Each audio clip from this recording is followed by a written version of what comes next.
The entire series is one that is parallel. It's conspiracy realism adjacent, right? It's always right alongside actual intelligence agency operations and supposed real events. If you notice the first thing, then it's impossible to unsee. So my thesis here is that the entire show is a repackaging of the Gnostic gospel. Do you know Vecna's name? Henry Creel, like Creo, which is Christ in Greek. He's the vessel for the mind flayer, which would be the demiurge. And he imbues the characters with his spirit. Even in his little like lair, he's hanging. It's obvious he needed 12 children. And they have a last supper together, like at the table. The way that they want to go kill him is by climbing to the top of the tower and using it to get into the spiritual realm. What? I mean, it's so crazy that... Oh my God, that's right. You Top Lobster Productions. In the shadows of the ancient ones, they never went away. They're still here today. Nephilim Death Squad. When the last trumpet sounds and the heavens crack, plop, plop, plop, plop. Nephilim Death Squad. Nephilim Death Squad. Death Squad. Death Squad.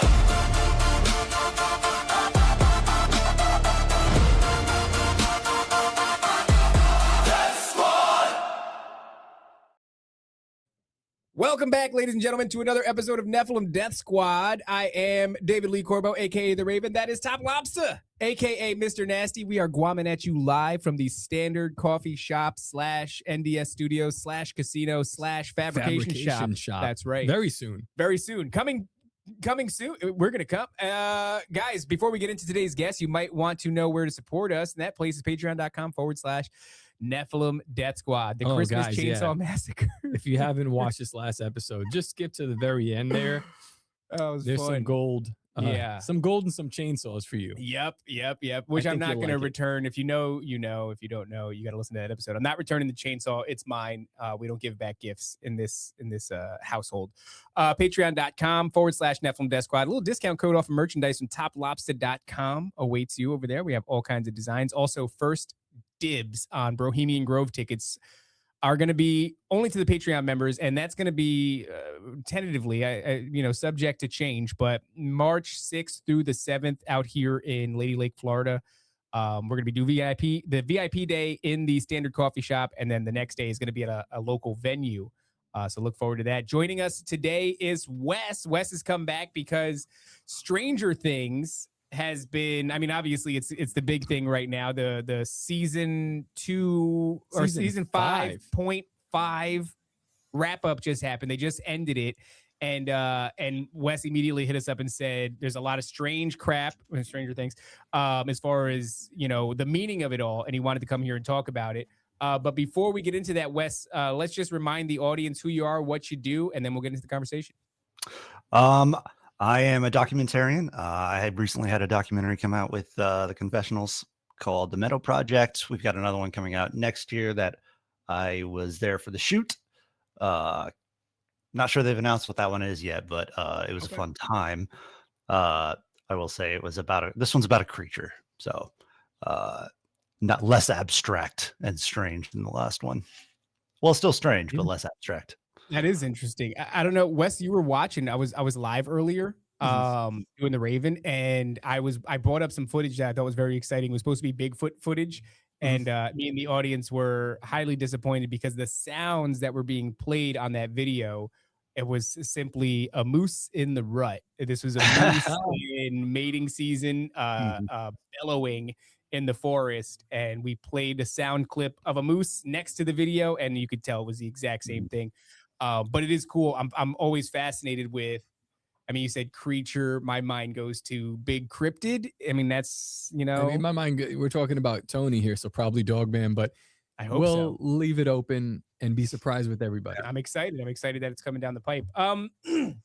I will say on this one, it's not Mothman. I will say this one, we interviewed a person we stayed on a person's property for 6 days, and so we didn't see.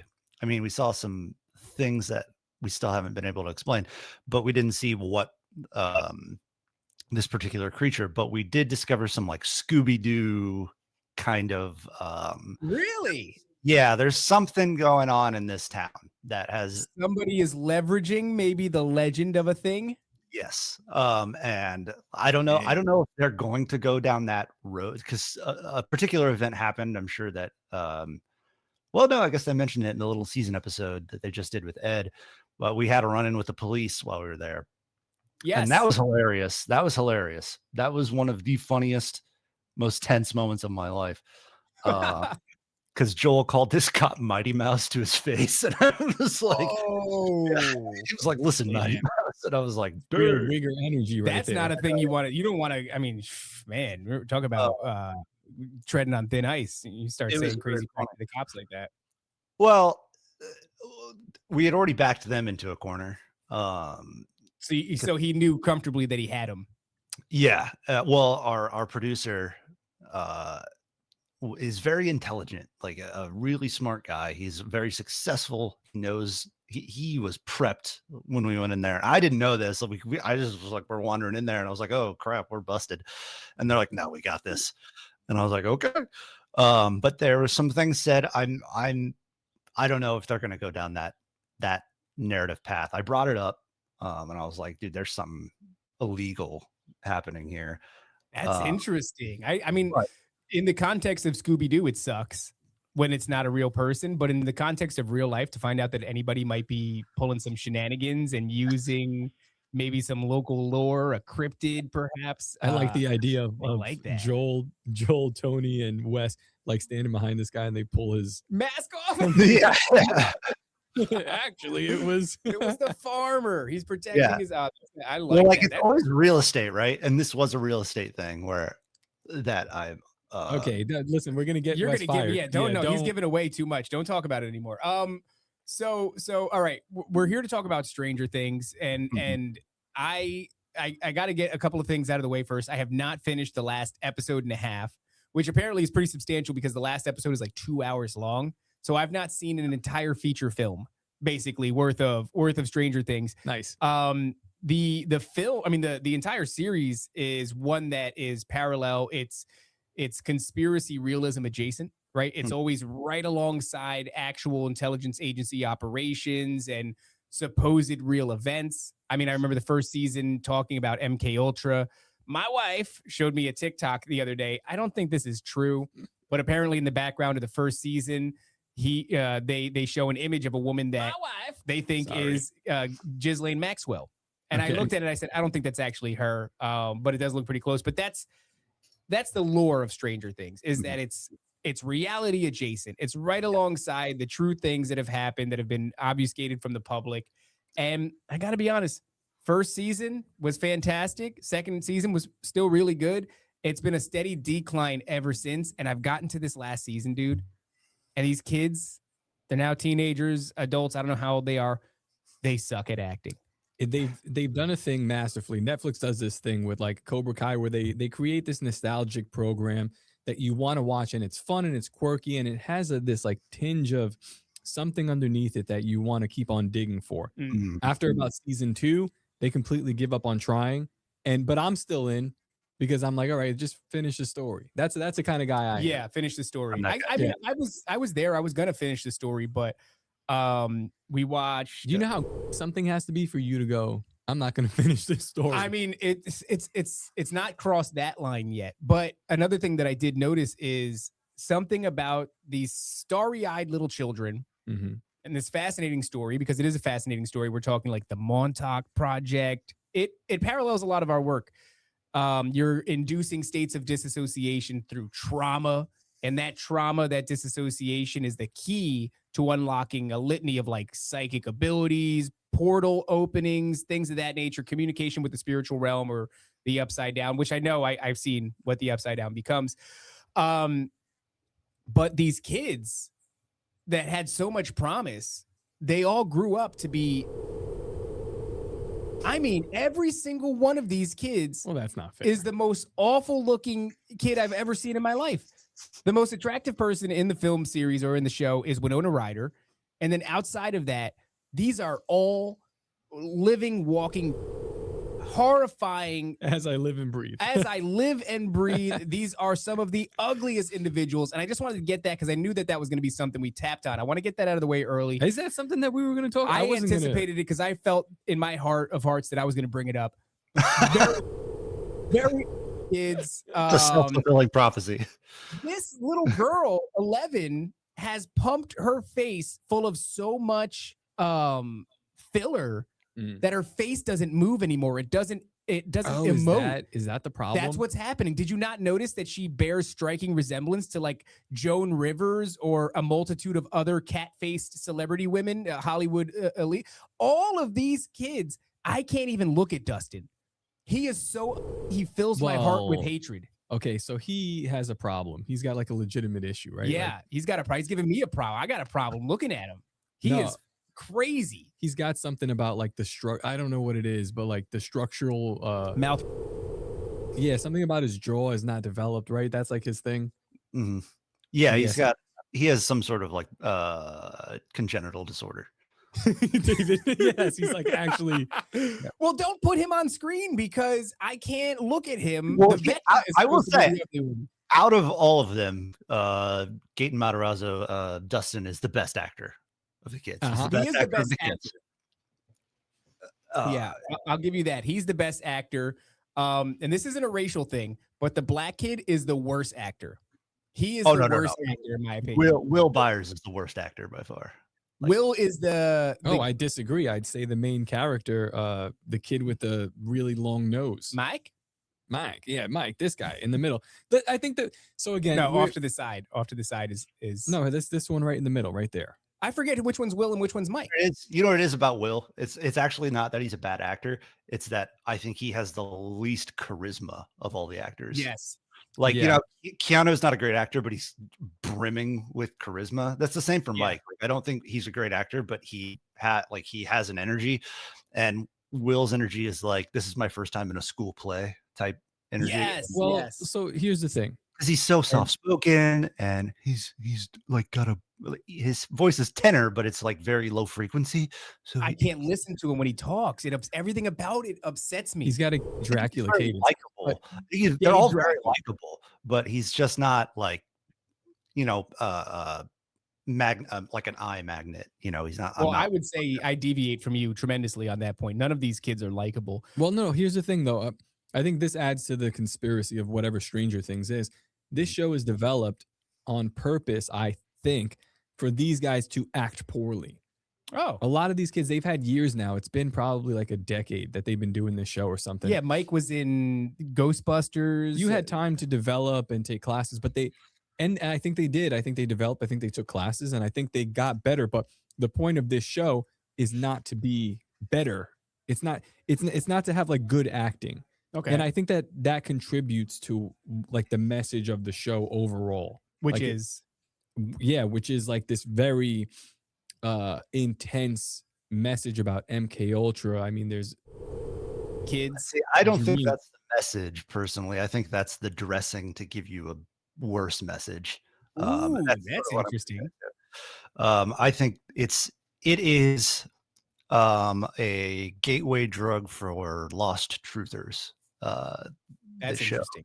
So I think this show is speaking directly to the people that like Donnie Darkened is reaching out to. The people that he's trying to like pull back. I didn't notice it at first.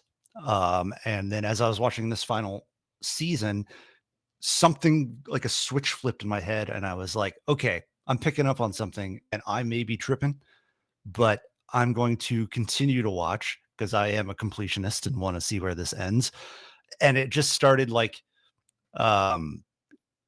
you know what it was like? It was like in Family Guy when it's like, am I being advertised to? And the guy's like, smoke. I was like, just right on the nose. I was like, oh yeah, I'm being advertised something here. And I don't think it's that far under the surface. Like, I think it's if you notice the first thing, then it's impossible to unsee. And it took my enjoyment, like, of the rest of the series, like, it just tanked it, because I kind of like the hokiness of this show. I kind of like how it's kind of it's like mixing like that age folksy and charm with the like modern cynicism, right? And I was like, oh, this is interesting. I thought it was well paced. I thought in this final season the writing was extremely subject as far as just what they had the characters say, because it was like, let me catch you up, audience, constantly. It was like, Yeah. like, like lots of plans, lots of explaining what just happened. And I was like, okay, this is getting hard to watch. And then you get a moment of like, like the moments of just like the emotional relationships, all that stuff. Take out all of what I'm about to present. If you strip that all out and pretend it's not there, I like the bones of what this show is. I enjoy it. Just like you said with the first season. It's like, it's a cool concept. We'll strip the concept out. Just the kids, the nerds versus the, all of that, like that 80s Stephen King kind of. Yes. I like all that. And their friends. All of these elements. Well, hold on, Wes, before we go to whatever you're saying, let's maybe like a little bit unpack for the audience who may not even be familiar with Stranger Things, or if they are, they don't see what you're calling a surface layer sort of conspiracy. What does that look like to you? Because we've talked a little bit about it, like these programs, right? MK Ultra, mind control, et cetera, et cetera. Right. So yeah, the series was originally pitched as under the title Montauk. So it was going to be the Montauk Project, and it is, and it's updated to the 80s rather than what was it, the 60s when the Montauk Project happened. And like, I know you've well, wait. I want to ask you something real quick before we go any further. We're having a little bit of a disturbance here. We're having a battle with the old people that are on the other side of this wall. Can anybody hear Frank Sinatra playing? No. Okay. It's actually really funny. The guy, I just helped them do this and then they shit in my mouth. But the guy that I was helping out has a tattoo I noticed on his arm as he's like typing on his laptop. It says 6 million, never again. I'm just like, I got. Are you kidding me? I swear to God, go out there. That's the funniest thing. Okay. This is not a lie. All right, so I just wanted to make sure, because we can hear it, but I didn't think you guys can hear it. But they've turned their volume up as loud as they possibly can to combat us. So I think we're just going to get louder. All right, so please continue. I forget where I was now. You were saying that this was originally going to be called Montauk, and Montauk takes place in the 60s, but this, obviously takes place in the 80s. Right. Yeah. So it is very much a throwback, or a nostalgia centric TV show. There's a lot of these, and there always has been. There's always been, Happy Days and that kind of simpler times, the good old days type of thing. And to its credit, it's very successful at that. But it isn't just that, right? Like, this isn't just a conspiracy show. It's a show about friendship. It's a show about family. It's a show about togetherness. It's a show about overcoming adversity and odds, good versus evil. We'll see how we feel about that in a minute. But it does also thread in a lot of Easter eggs for pop culture things, but it also threads in a lot of Easter eggs for other stuff that we're going to get into. But the essence of the show, yes, is about friendship and knowledge. That's interesting. Knowledge.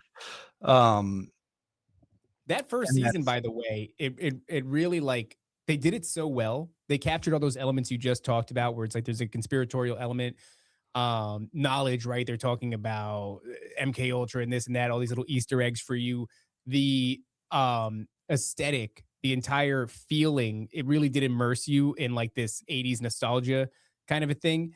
And the storytelling was fantastic. That episode in particular, where they find Will's body, but it's not really his body. Do you remember this? Is like Will goes pulled him missing, out the river or something. Yeah. And the music that they played, which by the way, nailed the music through the vast majority of the series. Much of the music becomes iconic in the same way that like the soundtrack for like Guardians of the Galaxy really nailed it, and it was able to be its own like kind of standalone soundtrack thing.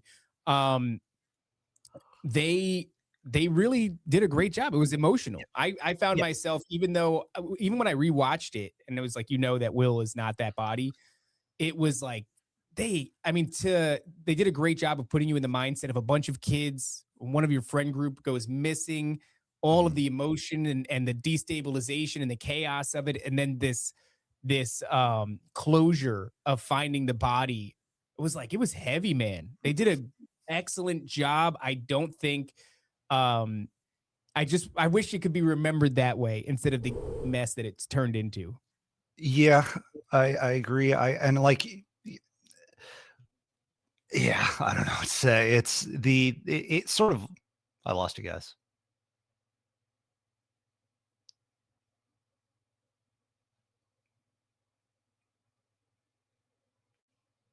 I don't see you guys anymore. Sorry, we got kicked out of the studio. Sorry about that. I don't know what the hell happened. What's this minute mark? 20 I thought you guys ago. went to the upside down. No, I don't know what the hell happened there. We disagree. We're ending the show now. Okay, all right. Sorry about that, guys. The show did a great job in its early seasons. But you're talking about this element now of how did you put it? Like truth or information? Trutherism and knowledge. So my thesis here is that the entire show is a repackaging of the Gnostic gospel. Oh, that's interesting. There are big pieces, right? There are big pieces where I go, oh, that's yes. But you could look at those and go, maybe not. And then there's the small pieces that some people would say are reaching, but those only work to like buttress the argument, right? So there's like little Easter eggs that if it was just that, I would say, even me, I would say, I'm probably reaching there. But because those big fulcrum foundational stones are there, I am pretty convinced. And I've tried, because I'm definitely one of those people where even if I know something disagrees with me about very important things, I want to give it the benefit of the doubt. I wanted to give the show the benefit of the doubt. And that was through Christmas, right? And then when the final one came out, the final episode, I was like, yep, my suspicions were not only founded, they were confirmed. I think the finale confirmed everything that I'm thinking. And there's things in there that are so easy to miss and that can also, like, just like the rest of the show, there's the Easter eggs could have two meanings, but the one that I'm leaning towards, or the one that I'm picking up on, I think is the intended one. And that the other possibility is the distraction or the surface level, reference. And that's part and parcel how things like Freemasonry and other Gnostic sects work, is they say like, oh, this means this for you guys, but for us it means this, so everything has can we start, like, let's lay it out so that we have what the one that's given to you is and what the one that's the underlying. Can we try to identify those two? Can I just start with the most obvious the thing that's given to you? I think we've already covered it here. We have this 80s nostalgia, music playlist sort of idea, riding your bicycle through town and your friends. That's like the base level. That's what kind of pulls this large net of people in. It's the trapping. So there's technically three then, right? It might be more. The second one is for people like me and you, right? Where they're pulling in these MK Ultra themes, this idea of the chrome that comes in more recently, experimental testing on children. All this stuff gets trauma. Very excited. Then they grab like the Tony Merkles with the portals and the upside down world and these cryptids. So like there's that secondary layer, which is obviously, it's very obvious. That's presented to you from season 1 after What's the first not episode. so obvious though is like, oh, that this is based in some form of reality. So there's the entertainment aspect, but the average viewer might not realize that there was ever government programs that explored any of these elements of what you're watching. Yeah, I think the way that they do hint at it though is that when they tell you this story, there's something that does resonate with you. I think people do understand that, like, oh, this has happened or may have happened or may happen again. Yeah. So that's all like surface level stuff. Is Sorry, that one I of the might be- camps, Wes, that the major chunk of this is going to fall into, as far as like what you're served up? You touched on one of them. So when I'm talking less like baseline narrative having to, well, it does have two sides, but even the individual references or the individual plot lines, like you just talked about the blood. I think that is an inversion of the blood of Christ. That's interesting, because I've been thinking, I haven't finished it, but I'm like, there's a thing happening here throughout the film series, and that is that you're engaging with the demonic realm, and that's pretty well accepted. Well, but then there's an absence of Christ. I disagree. Interesting. Wait, that's what you're being served up, or that's what is accepted? You are being, this is being presented as if it's like detached from like real world theology, but it's not. It is Right. And so what I'm getting at is that it is detached in that way because there's an absence of Christ, which I do imagine emerges. Their Christ is there. Yes. Okay, that's what I was going to say. There's an absence of Jesus Christ, but there is a Christ figure. No, that I think he is, like, the idea is he is Jesus Christ. In fact, there's a scene in the final episode where they walk in and look at him and say Jesus Christ. Really? And like, think about, we have to get into that because there's still more bullshit sprinkled on top. The latest thing before Christmas was the stuff. Yeah. That's all. We'll get there. That's all. Okay. I got some stuff to say about it, and I'd probably. Do you think it's like divine feminine? Well, let's get there. Let's Yes, it is. Go ahead, Wes. So, okay, well, then I'll just kind of get into the like nuts and bolts so that this starts to make sense as we come together. So you've made the comment before that it's interesting that 11's name is L in the short, like right. El Elyon. The more, as we got deeper into this show, now we know that L was created from Henry's blood, Henry being Vecna, right? So his blood was given to her mom, rather, and she was born from that. That is sort of the idea of Sophia, right? Like Sophia, the divine feminine. She is wisdom, but Christ is wisdom. And they're in Gnosticism, they're sort of like twins, sort of polar opposites.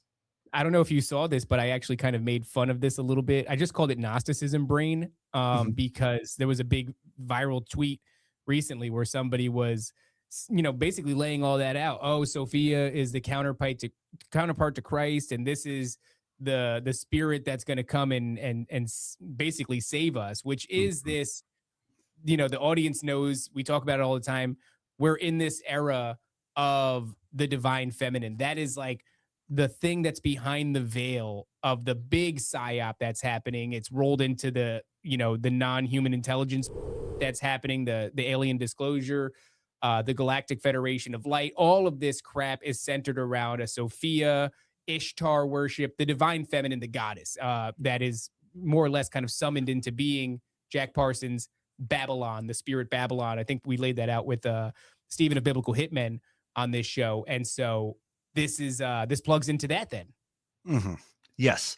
And so I'll also say that this show is well told for its plot, and it is not just a parable of this story. It's using different imagery and different ideas to convey an idea, right? So it's an original plot using, just like how Harry Potter or Star Wars use, like Star Wars uses, the original Star Wars uses King David, like Luke Skywalker is King David, Samuel is Obi-Wan, right? Like there's Saul is Darth Vader. It's adapted and twisted and fit, which is fine. Like that's fine. We retell the same stories over and over. This isn't going to be like, hey, if you follow the plot of whatever Gnostic group, you're going to find the plot to Stranger Things. It's not a 1-to-1. It's maybe a 1 to 1.5, but they're just pulling these elements that are integral parts of this Gnostic belief. Yes, and there's a lot of just signaling, right? So one of the things that I saw a lot of people theorizing about early in it was Jonathan is wearing a shirt that says "The Fall." Oh, that's And- interesting. In this season? In this season, yeah. And they took it to mean like, oh, they're hinting that at some point he's going to fall to his death from somewhere, and that didn't happen. And I think that may have been the misdirect. Like they were putting those things in there to like signal what's happening. They're foreshadowing, right? But Right. what I did take away from it at the end is he is, it says the fall. Who do you think of with the fall? What do you think of? You think of Adam and Eve, and his whole plot line is will he, won't he, with Nancy. Oh, yeah. And Nancy's like the love triangle with Steve, which ends up not being a thing, but By the way, Jonathan is just, I mean, really a prime example of how these. he's been haggard by drugs. I'll say that. He is just a crazy looking. He looks like almost like a Steve Buscemi or I something. like the way he looks. Do you really? Well, I yeah. can't stand him. Well, I'm in that club too, the Steve Buscemi club. So, trust me, I've constantly told on Twitter. There's just one guy who just replies to anything I tweet with a picture of Steve Buscemi, and I'm like, thanks. But they have a scene later where he wants to marry her, and he thinks it's going to solve all their problems, and he unproposes, right? While they're in the in-between, right? Like they're in the in-between. They're in Eden. I thought that was a weird scene. It was really cool. I thought it was one of the coolest looking scenes with the goop and stuff. Very cool effects. And then how it just solidifies. I was like, it was a cool scene. There's a lot of cool ideas in the show. I'm not going to say there's not. Like, I like the show. Now, and like this again, could be a stretch, but to me, it's not, because then there's things that are very obvious. Like, okay, there's a character in the show who is there to. I mean, I guess her power is that she creates illusions, right? Oh, yeah. Well, she shares the name of the goddess of illusions, Kali. Yeah. Also of death and destruction, right? Yes. Well, Shiva is death and destruction. Kali is like the destroyer of the lie.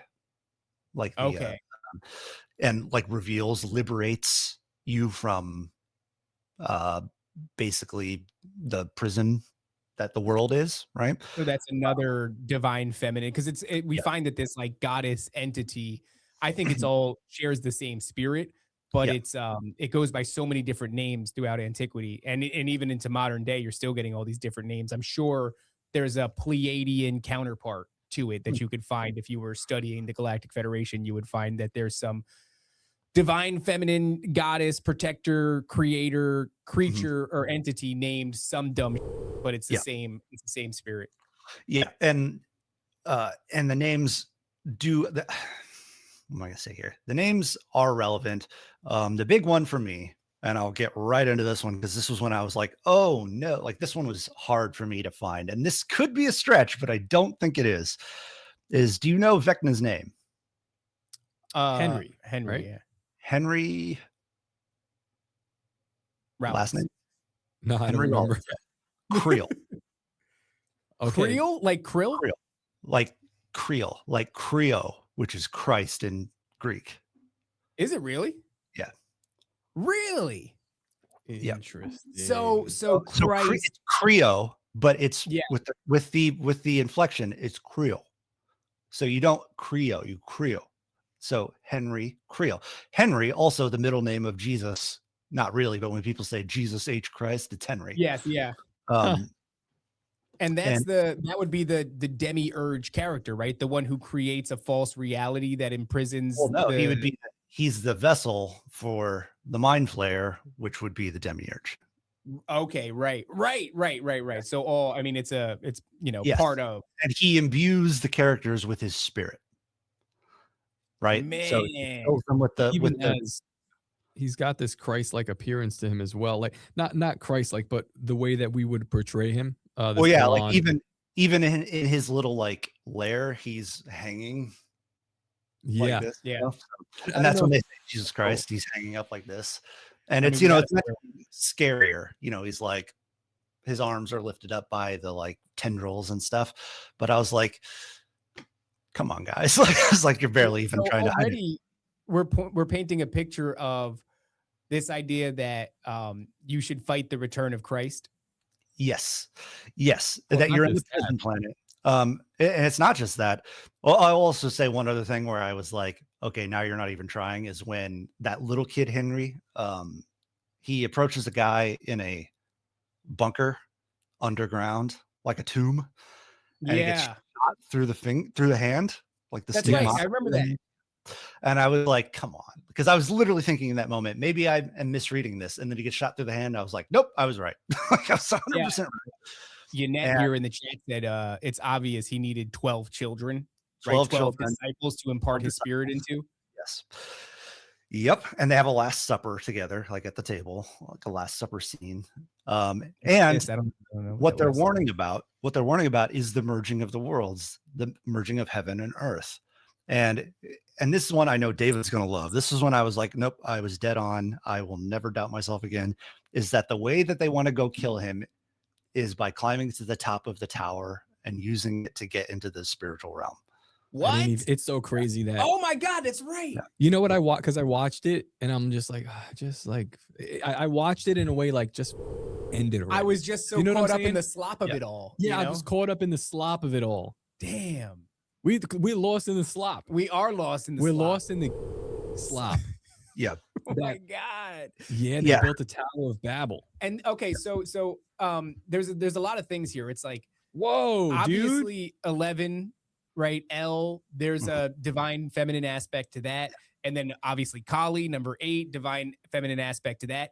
Nancy, who I see becomes Rambo, you know, who somehow chambers around by grabbing the top of her M16, doing absolutely nothing. She takes this this aggressor sort of hero, you know, which is once again divine feminine energy. But then the male character who is allowed to, you know, be a hero to any extent is right. So he's got this divine feminine energy as well. So the whole thing is just, it's like girl slop everywhere. Well, I will say, and I'll create a defense for the Duffer Brothers for Will's coming out, and although he was pretty, He was honestly, for a long time. I don't think like kids are, but I looked at that one and I was like, that's a good kid. Yeah. But it does track. I mean, he was like abducted, kind of. Yeah. By Vecna. He went through extreme trauma Yeah. Yep. and then comes out of that. I will also say that It's a strange admission, it Duffer is, Brothers. yeah, no, it's a very strange admission. It's like they should not have admitted. It's almost like admitting you know, like more common, like a transgender. Where Ed Gaines and all the serial killers love to be cross dressers. You're like, wait a second, what are you Yeah. saying here? Netflix, what's going on? Yeah, so some people watch it and they see a coming out story. Some people watch it and go, oh, they're just putting it everywhere. I was kind of watching and going like, this sort of tracks. Yeah. Like the people understood the psychology of the trauma behind making a child, and they just played it out to its logical conclusion where like you've broken this child psychologically now. Maybe you did thin the veil a little bit. Maybe they do share in your gift, whatever you imparted on them. Yeah. Vecna. It's so that's what I'm reading into it. And I was like, man, that was sort of well played. But I'm looking at Jack Posobiec say like, oh, the agenda. And I'm like, yeah, there is an agenda, but there's a little bit more to it. This is more like the the explanation. Yeah. explanation. The Yeah. reason. It just says that they understand. They just have a different appraisal of it, right? Like they get Right. why they have it. They're like, oh, but this isn't bad, and you're like, But it's good. I mean, clearly it is. You know, like clearly this is bad. What is happening? And it's funny too, because it's not just that he gets powers, it's specifically that he shares in demonic powers, right? He shares in the hive mind Well, even- of the Well, I would demiurge. say that's what we would call, or what they would call Christ consciousness, is that he is now ascended to that level. He has a Christ consciousness. And this is all like, even your like regular cast of kids, they're the Gnostics. They're the ones who have the secret knowledge. Yes. Because they play D&D. They're like, oh, we know. And like they do that with the teacher, right? They're like, what's it like? Now you're one of it. Now you're an initiate. Now you know the truth, you know the secret, you know the nature of the fabric of reality. And he's Yeah. like, oh, it's awesome. Like, oh, it's awesome. I know this I now. And remember it's that. that episode. They laid him in the coffin. They all gathered around the coffin, and no, No, that didn't that was happen. George W. Bush. Oh, my bad. That's right. Wrong guy. And then like it all sort of got perfectly punctuated with me for when Dustin gave his speech when he graduated, where it was just basically the fall. It was saying, no, I reject order. I reject authority. I rebel. You know, he is like Dustin is the Nimrod of this story. He's the real power The Hellfire Club. Yeah, exactly. And to them that's like ironic, right? Like they're the good guys, right? They're the ones fighting the great power who's trying to. And there's a line where I was, man, this there's a whole bunch of like nails in the coffin, and one of them was when Will is connected with Henry, and he says, "You're just like me. You're just a man." And he's like, "He's making you do this," and he says, "No, I chose it because man is broken."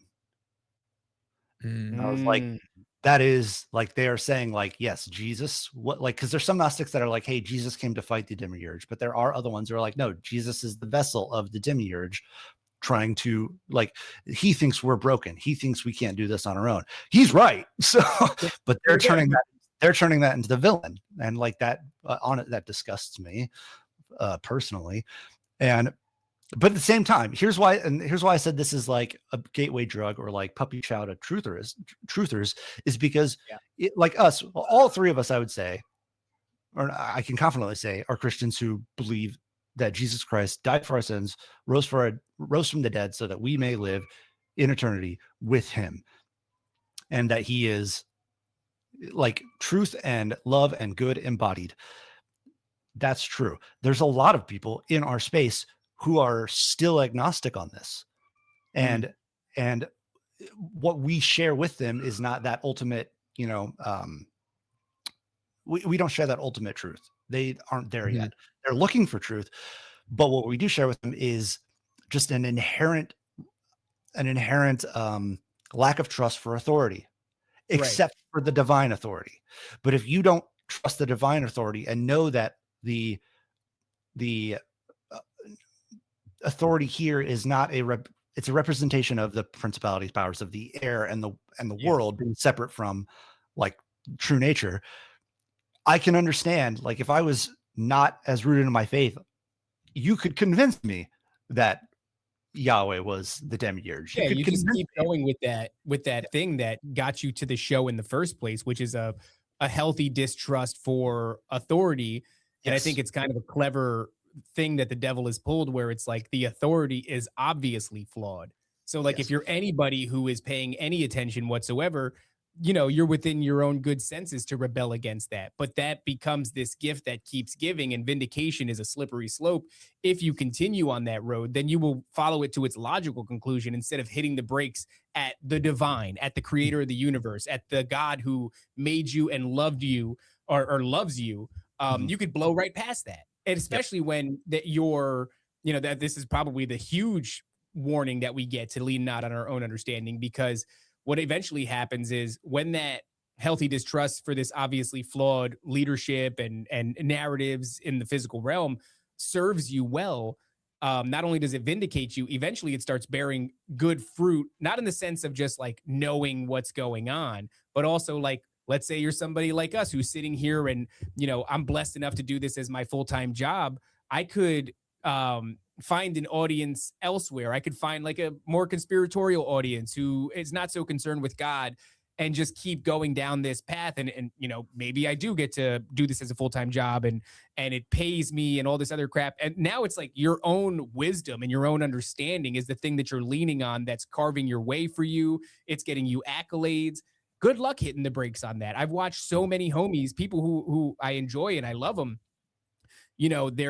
They're just in the conspiracy soup. And a lot of the audience knows, lately we've been kind of coming to this place where it's like, you're not going to understand everything. And a lot of stuff in the conspiracy community is there for you to trip over. It's a golden apple for you to bonk endlessly until it gets huge and it obstructs your walk with Christ.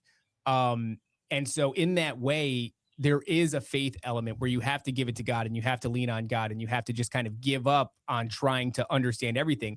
I think the opposite of that decision is digging your claws in and still sleuthing, still sifting, still going through the ancient scrolls and all this until what? Until you find something that's like, and the god of this realm is Yaldabaoth, the demiurge, and he's actually imprisoned you here, and everything is set up. It's a trap for the intellect, not the intellectual, but the critical thinker and the healthy skeptic to eventually have their own intellect lead them to rebelling against God, lead them to doing the exact thing that the fallen did. The That's fall. like- It is the fall. It's the Yes. shirt. It's the fall. Yes. It's you want the knowledge, you understand it, you can do this on your own. And that's all this show is. And like there's it's like you said, there's a line, right, to where all of these things are true. A healthy distrust of authority on earth is good. Yeah. Believing in yourself on earth is good. Like self-esteem is good. Believing that you're not less than the person next to you, like, and not more than, right? Like that's sort of like, that's why Gnostics can twist the words of Christ so well, is that there are elements of truth to what they're saying. Just like the things that, you know, the fallen angels or the watchers or whatever taught mankind, those things aren't inherently evil. It's their use that is evil, right? It's just like money is not evil. It's how are you using your money? Do you lust for it? Do you put it? It's not, money's not evil. The love of money is evil. Yes. So ancient teachings aren't inherently evil. It's the love of this coveted information that elevates you above your brothers and gives you this, you know, this position in mankind where now it's self-worship. That's what happens. It begets self-worship. It's the same thing money does. It's like, look at everything that I have. Look at how decadent I am. Look at my life. Look at all the materialistic things look at me, and what money has given me. It's the love of self that eventually emerges from it. Yes. Yeah. And it's, you know, we are humans. So therefore we have like this horribly dualistic nature to where we look for a God, but we abhor a leader kind of thing, because and I think that's because there's only one true leader, right? There's only one perfect leader. And like even governments and kingdoms and all of those things are on earth are reflections of the relationship we're supposed to have with God, but they always fall short. David falls short, Solomon falls short, Saul falls short. They all fall short. And like that, but that can be misconstrued in your mind to that just authority is wrong. I mean, this is the same thing with like libertarianism, right? It's like, it's all about the democratization of like power and strength. And that is in its sense, like I'm pretty sure Top has said before, if you extrapolate that to cosmology, it's just, you know, Luciferianism. It's just like, it's the whole idea of like, it's do what thou wilt. It's, I am my own, like I'm the main character of my own story. I'm the God of my own consciousness. I'm all of these things. I will be like God. I will be like the Most High and control the things around me. And that's what like alchemy and magic and all these things are meant to make you believe, is that you can control the fabric of reality. You can bend it to your will, and that is not your role. And I think that part of it, you know, in this series too, is like, you know, you can do it, right? Like you're saying, like you can control this and you can fix it and you can win and da, da, da, da. You don't need God. And what they've done is they've taken, you know, pretty unlikable. I mean, I guess I'm the only one that dislikes him, whatever. It's actually really crazy. Like, sorry, at the end, his shirt says Hellfire Lives. There you go. That's exactly what, a little on the nose. Yeah, that's exactly what they're getting at the very end of the show. It's the rebellion. Like you've reached this level of Gnosticism of knowing. Yeah, and you have the cap of Saturn or whatever, you know. Yeah, but you still have the choice to like submit in a way. And this is the brilliant part of that. The brilliant part about that is the average person watching feels like he's using the Hellfire Lives as an example for the nuts and bolts plot, but the plot is the example of what the shirt says. So the true message is what the shirt says, right? The true message, like this is very well done. This is not, nobody's watching this and going, you know what? I think Jesus is the bad guy. No. Right. They are watching it, and it's just slightly tilting the consciousness, slightly tilting the thought process away, just slightly away, just so that when something like, so when it's not even that you think Jesus is the bad guy, like your average person. It's so that when you encounter some people like us, they're like, oh, you guys are the bad guys because you represent what the principle represents, the order, putting people into categories, control, inhibition, all of these things that limit us. Like that's a one-to-one. Like that's exactly what Gnostics teach, but that's exactly what the world teaches you too. It's like, Yeah. be who you are, love wins. That like love over hate, all these things, misconstruing what hate actually is, and like this is, evil will become good and good will become evil, Yeah. in the end. But it is all about like if you stripped these things out from the show, the like esoteric stuff, and it was just about like kids, and it was just not a supernatural show, not a sci-fi show at all. And it was about these kids who are bullied, they play games. It's fine. That's fine. But that is being used as the like comfort, the vehicle, yeah, to send these larger thoughts. And that like, I mean, that's obvious. And like I said earlier, it's conspiracy or a truther gateway drug. That's why it uses the MK Ultra, and also it's very, very convenient because how else would you tell the blood kind of like allegory? How'd you get these like deep cuts in there without that? But it's not to, it's not like this isn't satanic panic necessarily of like they're out there saying like, hey, the devil's the good guy. Like this show very cleverly avoided that. It makes you think that the devil's the bad guy. It makes you believe that that Vecna's the devil. But what the thing he's actually representing is an inversion of the gospel. It is just an inverted gospel of Christ didn't come here and die for your sins so that you may live. He very abstractly died so that he can turn you into a version of him and you'll be a slave, which if you think about it, that is kind of the message. Like you are meant to become a Christian, which means a little Christ. Like you are meant to be washed in his blood. You are meant to have the Holy Spirit imbibe you and change you and like not distract you, but push you away from your sin nature, where this is saying that no, the chaos, like he literally says, I reject order, I choose chaos in his speech. And chaos isn't, just like craziness. It's the absence of God. Yeah. Like, that's what chaos is. He's choosing a world without God. And in a way, so to be a Christian, the Great Commission is like if you are a child that's in Vecna's lair and you're within this, it's like this hive mind. That's kind of what Christians are supposed to sort of be uniformed, moving in a direction in order to bring heaven on earth. Like this is kind of what we're doing. So like we're bringing down this new Jerusalem in this way where we're all tied in. And that's what the show was doing, was bringing down Dimension X, or the Abyss. They called it the Abyss, to merge with Earth.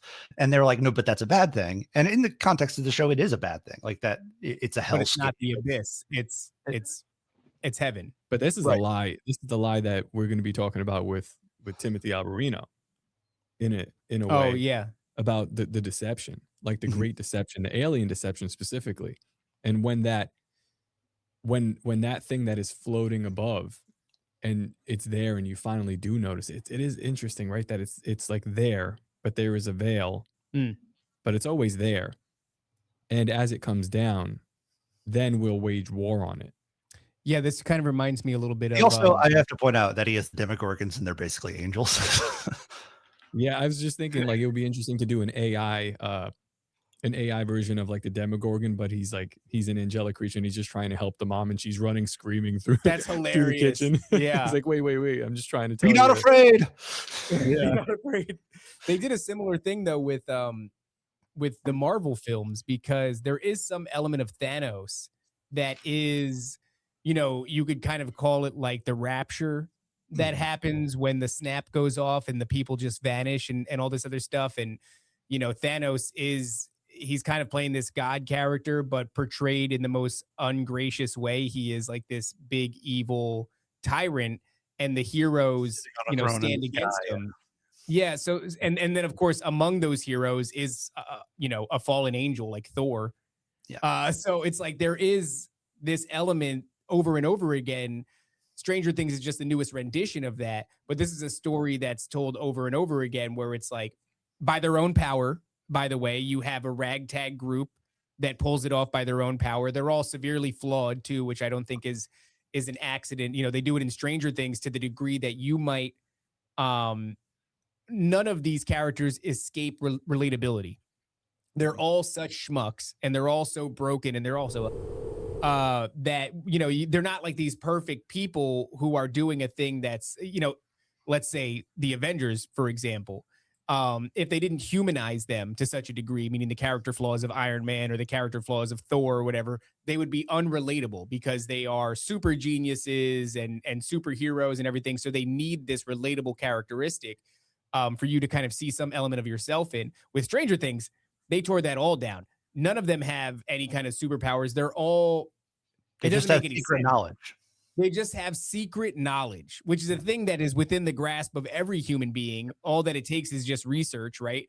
But it's that story again, where it's like there is some God that is painted as the bad guy, and this ragtag group of misfits manages to rise up by their own strength, not through the grace of God or anything like that, and cast off whatever this overwhelming power has in store for them, which might be either rapturing them or bringing about the great tribulation. Well, no, this is the exact opposite of Revelation 29. This is what I've been talking about, that they went up on the breadth of the earth and compassed the camp of the saints.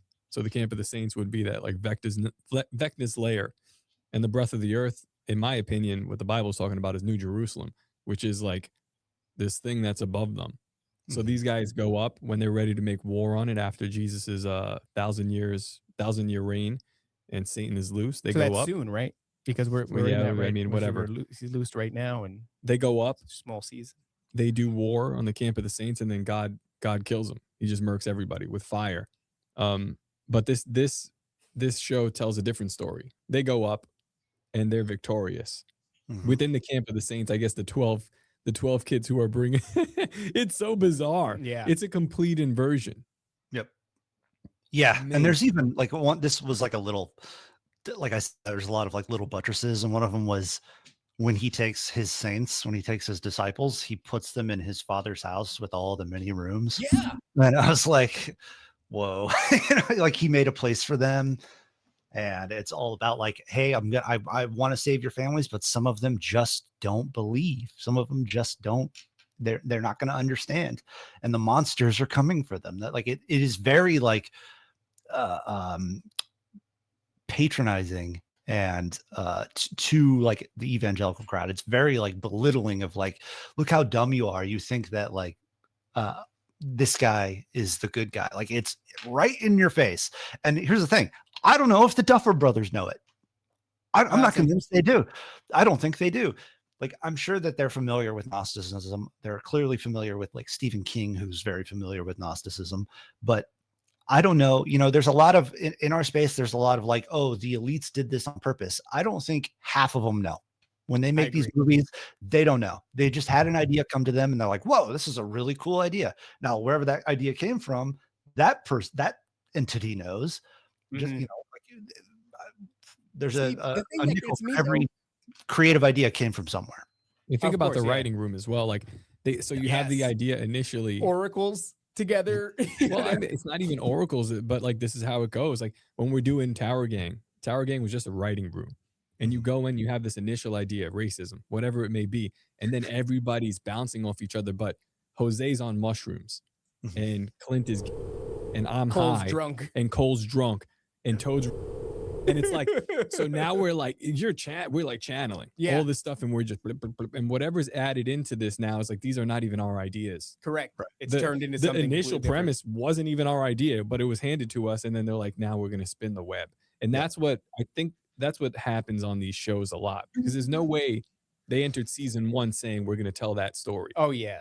They entered season 1 with a concept that did really well. They got greenlit for season 2, and then they're like, we better figure this out, and then whatever they had outlined for season 2, maybe even 3, they certainly didn't have all of this for like I don't even think that like there was no hint of Vecna at all. Like there it was, or the Mind Flayer in the first one. It was just like they compound on each other, and you're like, oh, we've spun a real thing here. They compound each other. Yeah.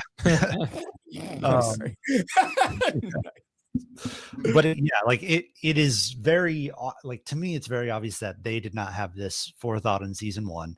It seemed like they even tried to go like an X-Men route in season 2, right? Like they were going to do a spin-off show with the I other really kids. didn't like that. That was where they introduced like Kali and the rest of the. I really did not like that. It reminded me of that. No, it sucked. It reminded me of that movie from the Harry Potter series where I think it was like the Goblet of Fire, where they were all like kind of teenagers and angsty, and it was like the worst, entry into the film series because it just injected whatever like Hollywood thinks being an angsty teenager is, which is just nothing but cliches and cringy.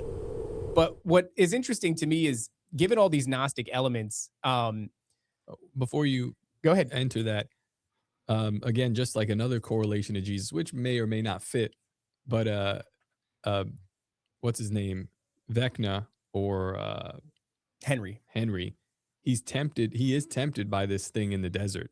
Like before he goes into that hole, that's like a desert setting. Then he goes into the hole and the guy tells him basically like, yeah, don't touch that. And he picks it up anyway. And that's kind of where he accepts the deal with that picture of the hand that I'm showing you. So just another probably overlap. I didn't see that one. I thought of that like, I mean, I'm not saying you're wrong at all, like 100%, but I also saw that like he literally went underground and came out renewed, like a resurrection. And obviously we saw the over and over and over him confronting the Mind Flayer in Dimension X and being transformed into the new body, and like his spiritual power coming to be, which like I would say that's like our understanding of what Jesus is different from the perspective of whatever Gnostic group, obviously, but there's more as like, oh, this was a guy who was chosen as a vessel, whereas we see it the opposite. He is pre-existing, became man, and they're more like, no, this was a guy who made a deal with the Eldaboeth and became this spiritual vessel, which and chose it, right? Like he chose that, rather than being like the embodiment of a just and loving God on earth who dies for your benefit. Like, and yes, receives a throne for it, receives the deed, but so it's not like there's a point to their side of saying like, oh, like he did this, therefore he becomes this. Like there's that doesn't. I get it. If you look at all these lowercase g gods, they do incarnate in avatars, right? All these people oftentimes will willingly strike deals with them, allow themselves to be possessed, for lack of a better term, but I think it's a pretty damn good term. And in some instances, I believe they probably do go through these ceremonies where they can either cause the spirit of a person to disassociate to such a degree that it's really way in the background and something else takes form, or you could empty a vessel. I don't know, but I think that's where people look at reincarnation and they go, I think there's something there. It's like you could reincarnate, not people, I don't think, but these spirits, these lowercase g gods, these things that exist in this realm can incarnate into a human vessel, and then that human will eventually expire, and that spirit will make attempts throughout history to come back in some way, shape, or form, right? Nimrod's resurrection chamber, the resurrection chamber of Gilgamesh, whatever. But that's not for human beings. I think there's a but you could see like, oh, there's something there, and I could see how you would conflate the two things. But what gets me is that, most of these Gnostics are conspiracy theorists, right? I mean, that's kind of what it is to be a conspiracy theorist, is to pursue hidden knowledge and basically get to the point where you know it all, which is Gnosis, Gnosticism. Like there's, it's all the same. God is lying to us is the biggest conspiracy that you could stumble upon. That's it's it. like, what I don't understand is when these people who they're like, I'll give them their flowers. The highest level of conspiracy theorists is Gnosticism. And which is why I've hit the brakes recently, because I can kind of see that cliff coming and I'm like, oh, that's where this ends. Yeah. But how do you, as a grandmaster conspiracy theorists not look at Hollywood portraying your values and belief system over and over and over again, and not akin Hollywood to the evil propaganda machine and go, why is the evil propaganda machine telling my belief system to the people? Does Hollywood seek to liberate the people? What's going on? Because even if you go the demiurge bad, you then have to go, oh, and Hollywood is making endless efforts to liberate us from the demiurge?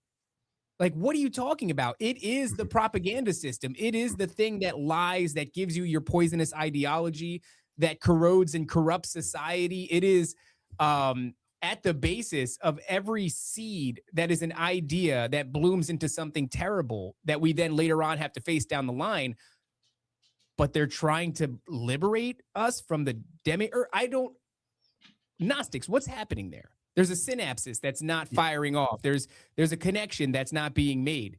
You have come to the seat of ultimate knowledge and information through your sleuthing, and you have figured out this harrowing truth that is, this is a prison planet, and the demiurge keeps us, stuck here, and they're siphoning. It's a constant loosh battle where they're sucking us dry. They're just sucking us. I mean, that's how you get the knowledge. That's how you get the knowledge. You got to drink the knowledge to get the knowledge. So okay, cool, man. That's crazy. Why does that sound just like every elaborate, Hollywood film? Hollywood's trying to free us? Is that what's going on? I don't understand that, because if I saw that, I would hit the brakes and be like, whoa, I'm saying the same that Stranger Things is saying. I'm saying the same that the Avengers is saying. Something's wrong here. I've miscalculated at some point, but no, we just keep marching forward. Yeah, and I'll take you one step further. Show me one happy Gnostic. No, show me thing. one Gnostic or one truther, like deep rabbit hole truther, who has reached. Show me one person ever who has reached this level, because they'll say, oh, Jesus did it. I was like, yeah, but he's your bad guy. Like, he's the vessel of Yaldabaoth. Like, show me one single, like, even the gods of old, like, it ended horribly for them. Yeah. It ended horribly for them. Like, their empires crumbled, their temples crumbled.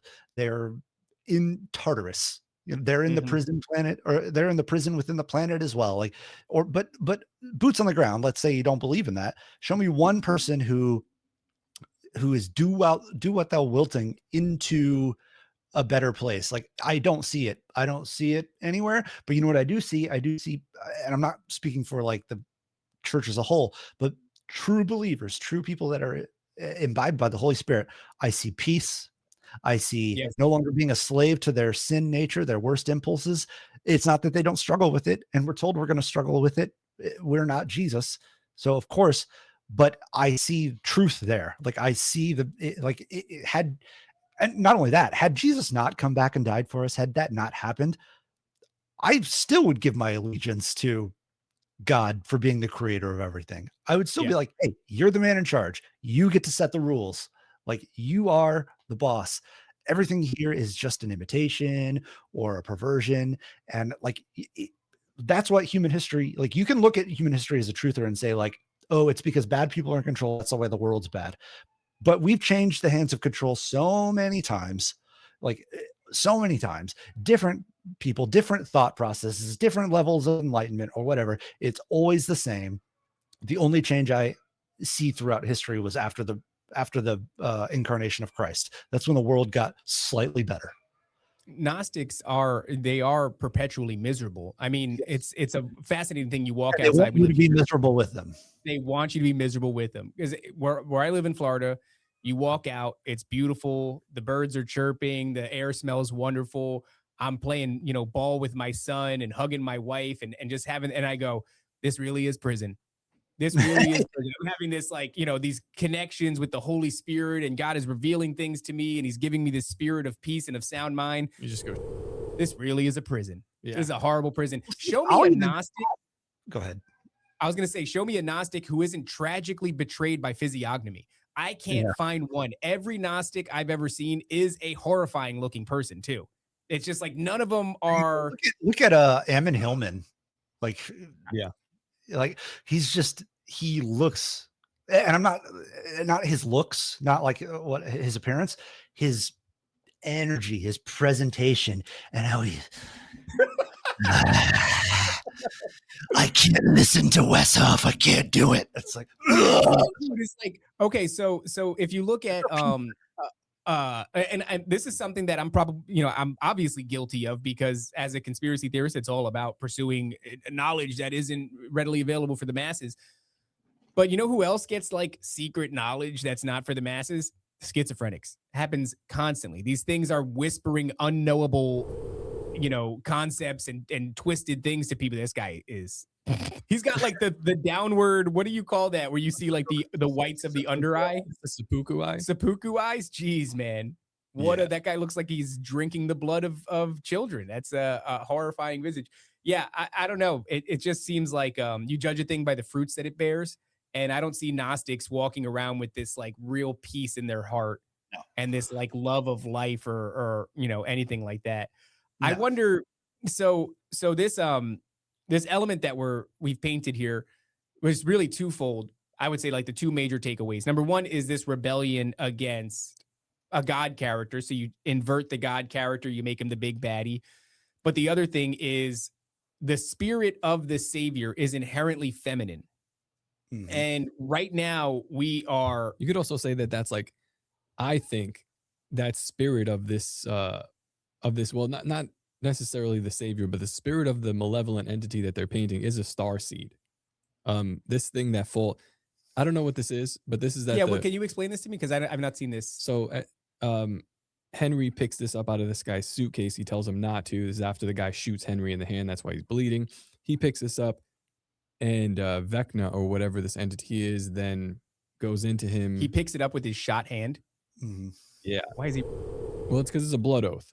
Right. Logistically, it makes no sense. You would probably be like in a tremendous amount of pain. But this thing looks like take your hand off and wrap it around your hand is what you would do. Anything, yeah. And then pick the rock up with the other hand. Put it in your butt. Not a great scout. No. He skipped the knot tying. I will also point out the reason I think the Eagle Scout is interesting is because like that is how you would describe Jesus, right? If you're not a fan, you'd be like, oh, the Boy Scout, the guy who never did any wrong. Like, oh, that's interesting. Yeah. And like that's how they paint him in like the musical, or it's not a musical, it's a play, where he's like this good person and this happens to him, and I don't know. Wait, there's a play of Stranger Things? Things? It's called The First Shadow. That's and it's Henry's backstory. They're actually going to be making I think they're going to do some backstory, like a follow-up on Netflix. So I'm interested to see.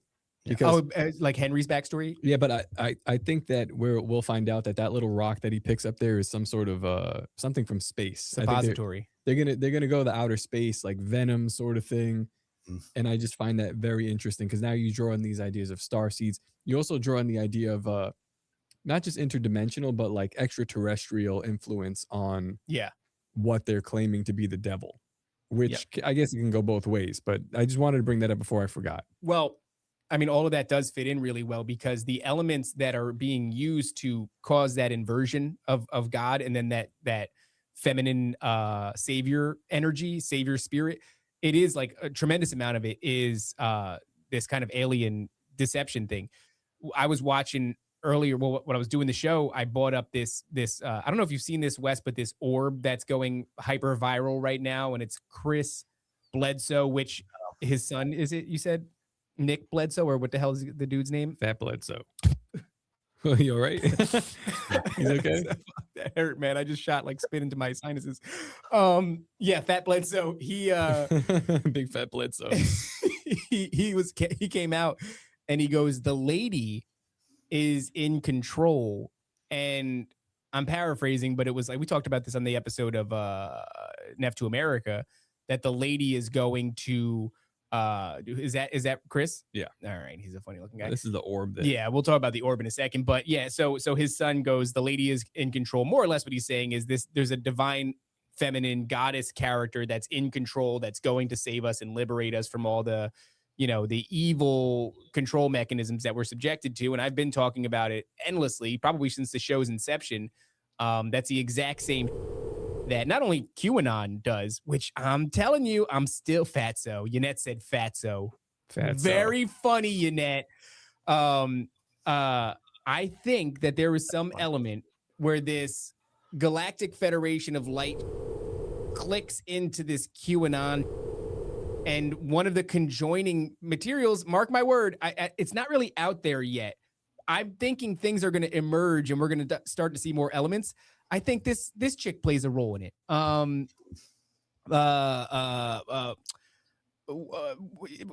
If what the fuck's her name? The Trump lady, Melania. Melania Trump. I think Melania plays a role in this. I think she's this kind of sleeper that's in the background. Her outfits and everything have been like kind of cueing that she is some player in this. And then, of course, we still have yet to do anything with the fact that she was given an Einstein visa to come to the States, despite only having been a model. Now, of course, you could say, well, she was high. I don't know.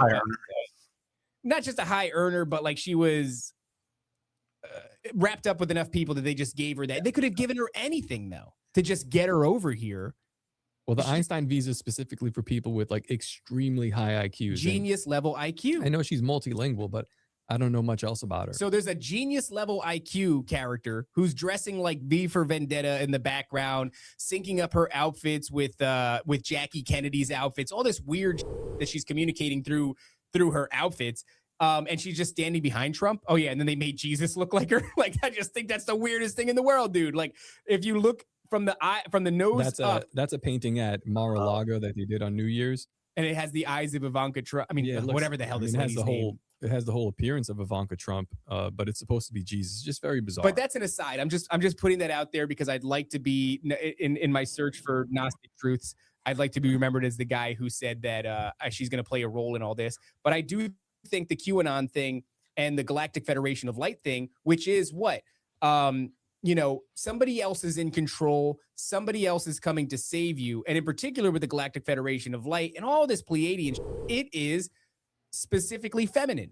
It's a feminine. They even use the female voice in the Galactic Federation of Light videos to tell you that just hold on a little bit longer because we're going to liberate you. We're going to save you. And that is what everybody supposes, by the way. What are they doing?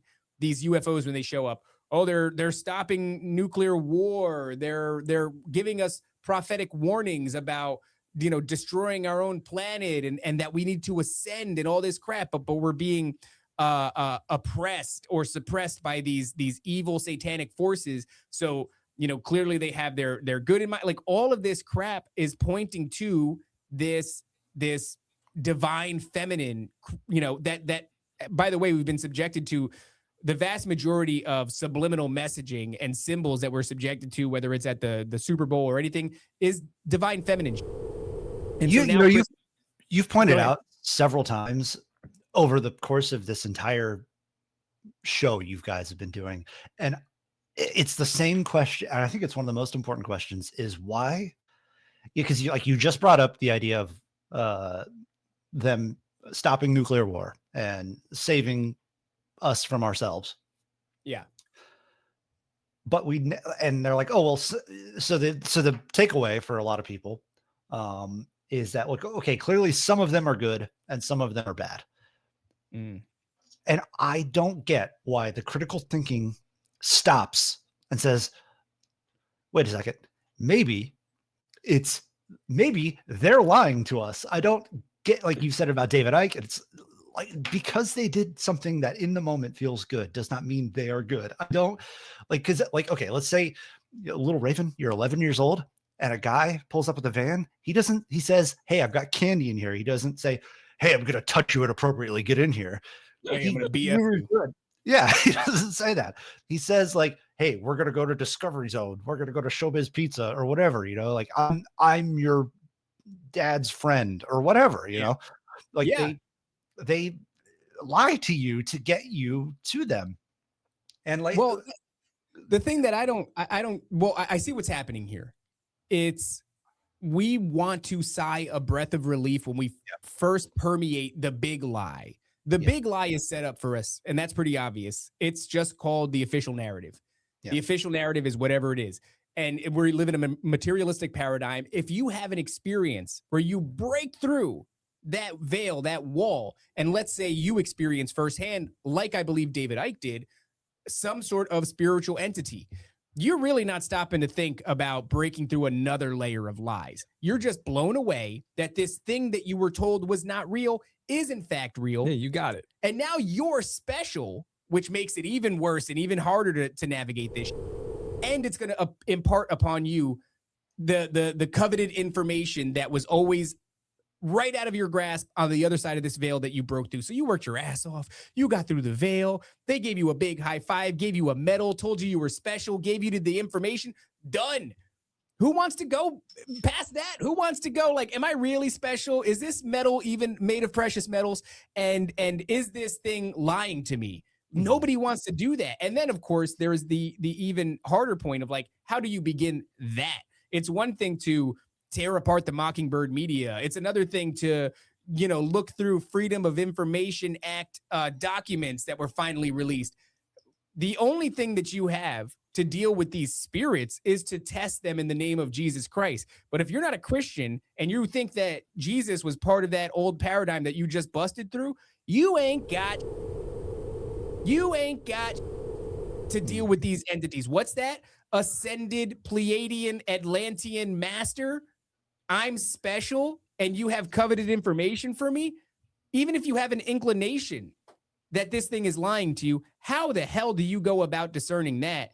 And on the other side of that, if you write a book about it, you're going to have a good time. You write a couple of books about what the ascended masters tell you, you're going to have a good time. You're also going to find that the information they gave you plays really well with the underbelly of conspiracy information that's out there. So now you get to go out and infiltrate this community and become a firsthand experiencer, talking head for which is what David Icke has become, and so many other people, right? He's up there with like an Alex Jones or whatever.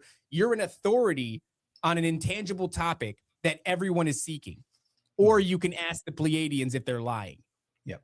Yeah, no, you make a good point, but it just, I guess once you know, or once you look at like, it just seems so weird to me that like, there's people in this space that I like, but they're just so far off. And, it's like their heart's in the right place, but I don't know how, Chris Ramsey, Area 52.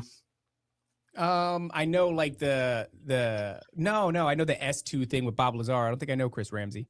Area 50. Well, he is a stand-up comedian and magician, but he has a YouTube channel called Area 52, and he like interviews, abductees and insiders and stuff in his skiff. It's really well produced, really entertaining guy. Seems like a really nice guy, but he made a documentary where he went through the gateway process and like left his body. And no, not this guy. Not this guy. No, look up Area 52. You like putting that on that guy. Yeah. this guy Everybody flood that guy. Yeah, it's just like Matt Rife. There's two of them. yeah. No, this guy's got like glasses and he's tatted all over. Like his hands are all tattooed with like runes and stuff. It seems like a really nice guy, but like way off on truth. And like he said something one time where he was like, if my coffee mug started talking to me and told me the secrets of the universe, I would believe this guy. Yeah, I just saw him recently. He has a fairly large YouTube channel, and pretty like I like his production quality as well. I didn't check out any of his content. That's a fascinating thing. Look at that. Look at his pinned tweet. We need aliens now more than ever. I mean, hook, line, and sinker. These people are. Oh, I was going to watch this. Yeah, I know this guy. I've been seeing him all because I wanted to make fun of this stupid alien thing, which I don't doubt is a real gray, but I still want to ridicule it mercilessly. I've seen this guy. But yeah, this is hook, line, and sinker. And right there, that's the what you just said, Wes, is the thinking that gets you into a lot of trouble. If my coffee mug started telling me the secrets of the universe, I'd believe it. It's like, you idiot, man. So anybody can come to you and tell you something profound that just breaks the paradigm of what you previously were accustomed with. And by default, you believe it. Just not Jesus. Like, you are easy to deceive, dog. Just not Jesus, right? And which I don't get. Like that's the most amazing example of it. Like the life you lived, the came and like not persecuted, but like rebuked his own people, the people that were going around following him and being like, hey, you're doing this wrong, by the way, and let me show you how to do it. And then it unfolding, like his story before your very eyes, like it being a fulfillment of every story in the Old Testament of the Hebrew Bible, like all of that. Like you look, like you have to like, I can't even conceive of not believing it anymore because of how tight it is over that time. And we know this, right? Like we know when, not exactly when every single book of the Bible was written. We just know that it was before Christ, significantly before Christ, of the Old Testament, I should say. And then him fulfilling it. And then the complexity of his example of having to be poured over for the last however many centuries to be like, oh, I'm starting to understand this now. Like now we're starting to understand stuff. Whereas like the idea of that this was invented by Paul or whatever, or, you know, certain writers, you would just like, we have all the proof in the world that if they were hoaxing it, they would just tell you what to believe. They would just something recently was like, why Paul was a murderer of Christians, right? Why should we listen to him?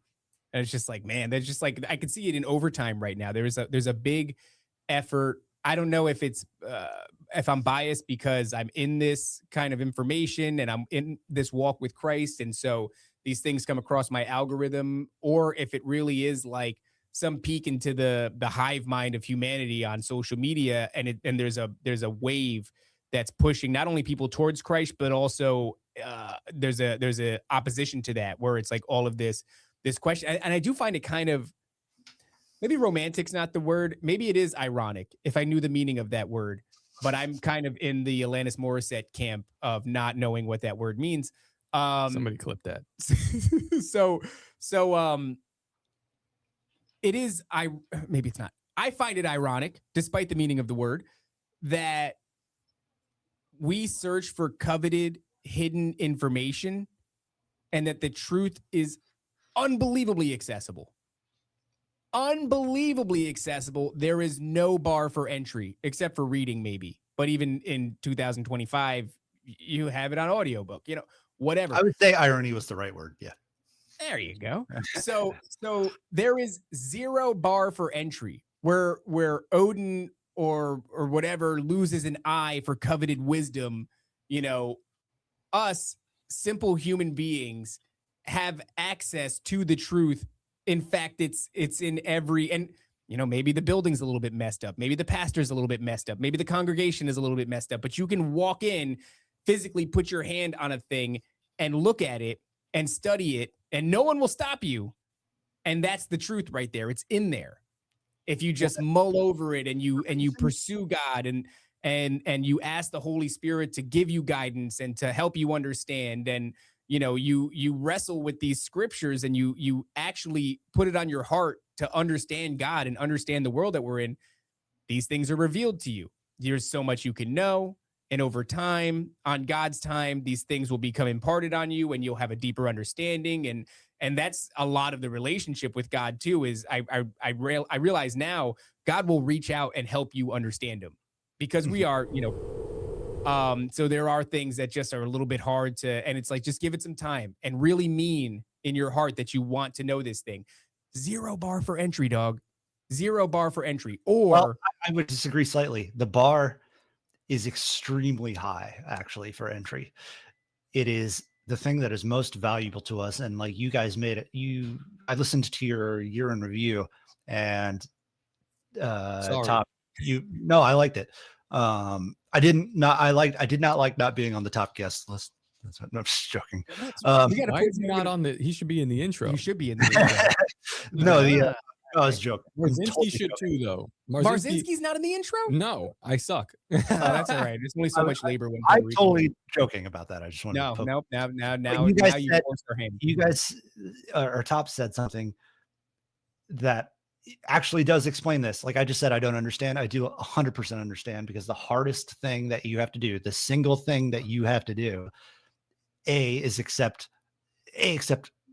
Jesus Christ and believe he died for your sins. But the thing you have to do is die. It's hard. It seems hard. It Yes. seems Whereas all hard. the others say, just stay how you are.